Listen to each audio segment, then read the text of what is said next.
ஒரு கிராமத்தில் அருண் என்ற சிறுவன் இருந்தான். அவன் நல்ல மனசுடையவனாக இருந்தாலும் சில சமயங்களில் சிறிது கோபம் வரும்.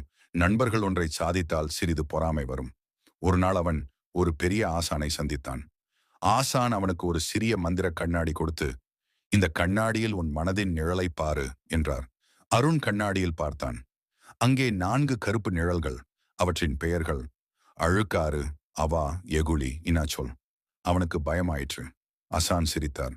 அந்த நிழல்கள் உன் மனத்தில் இருக்கின்றன. நீ அவற்றை நீக்கினால் உன் உள்ளம் ஒளிரும்.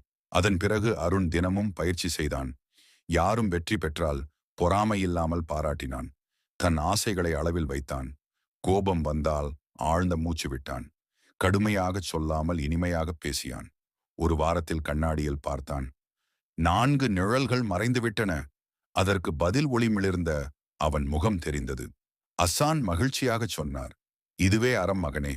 அழுக்காறு, அவா, எகுளி, இன்னாச்சொல் இல்லாத மனமே தூய மனம். கதையின் நறுக்குறை. அழுக்காறு, ஆசை, கோபம், கடுமையான சொல், இவை நம்மை இருள் போல சுற்றிக் கொள்கின்றன. அவற்றை நீக்கினால்தான் வாழ்க்கை ஒளிமயமாகும். திருக்குறள் 1327.